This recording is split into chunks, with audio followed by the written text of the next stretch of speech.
Havasu City After School Program Kids. Hi, it's Miss Janice coming to you from the Aquatic Center Kitchen. I know you haven't seen me in a while and I haven't seen you. I hope you and your families are all doing well. Today is Earth Day. We thought it would be fun to do a special project for Earth Day right in your own kitchen at home. We're going to be making salt dough, and we're going to make shapes that remind people about Earth Day. So what you'll need is flour, salt, some warm water, not hot, just warm, and some other things you'll need is maybe some cookie cutters. If you don't have cookie cutters, you're going to need a cup, a straw, and maybe some food coloring. But that's okay if you don't have any food coloring. And then some markers to finish the project off. Before we get started, make sure you check with your parents to find out if it's okay if you use these products in your house and if it's okay for you to do the project. So here we go. 1 cup flour, half a cup of salt, and half a cup warm water. You pour that into the bowl, and you can use your hands to do this part. You're just going to move it around and make the dough. You'll see that it'll start to form in a ball, and you're going to just keep kneading it together. Once you get a ball formed, you're going to take that out and put it on a clean surface. You might want to use a piece of wax paper or a piece of foil, or even some newspaper will work, okay? So I'm going to go ahead and just use it right here on this table. And as you can see, I'm starting to flatten this out so that we can cut out our shapes. If you have a rolling pin or even something round that you can roll with, you can do that too.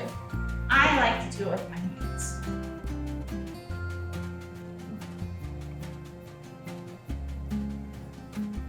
You want your dough to be about 1/2 inch to 1/4 inch thick. You don't want it too thick because then the drying time takes a little bit longer.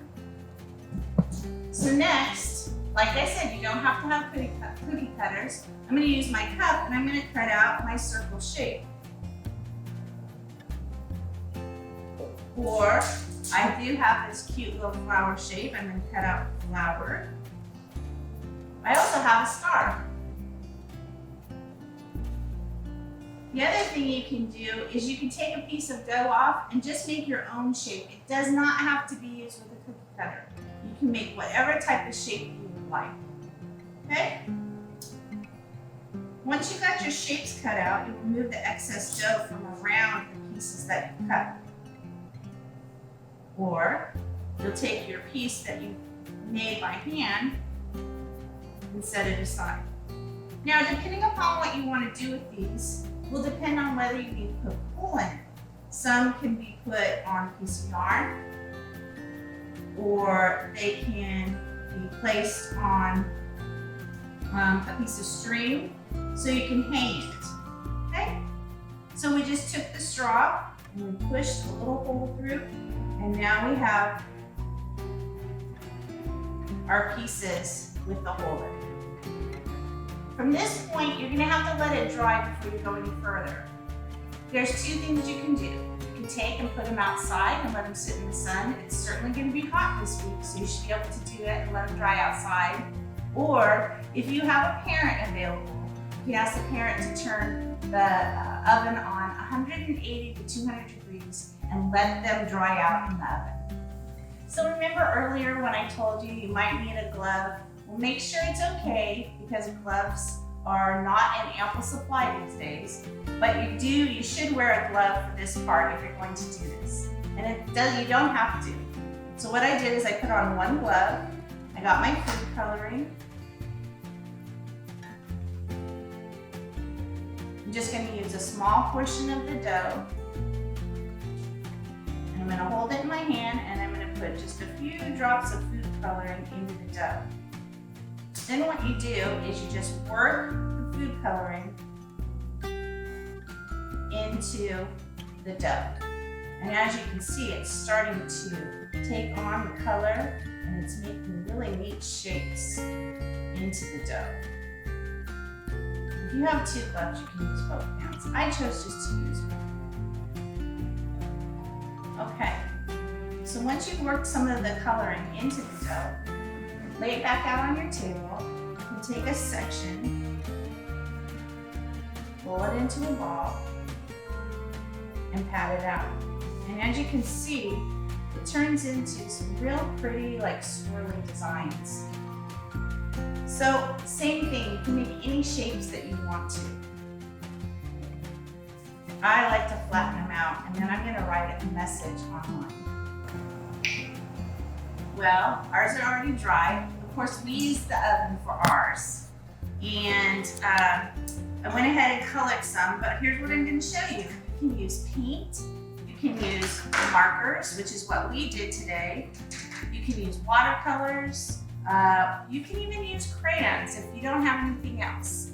We used markers, and what I did is I put a couple of little messages on our colored blue ones. This one says, "Take care of the earth," and this one says, "Happy Earth Day." And you can give those to friends or family as a little keepsake and a reminder to take good care of the earth. We also did some other ones. We did a flower, and we colored it. We have our beads here that you can put onto some yarn and give them to someone as a little necklace. And here's another one I did for our special essential workers. And I wrote, "You're essential to me." Just letting our essential workers know who are out there working every day to help us all get through this, that they are special and that you appreciate them too. Well, that's it. That's all I have for today. I hope that you have fun with this project, and we will be back again to do another project later in the week. Take care, everyone, and please be safe. Bye from Miss Janice at Parks and Recreation.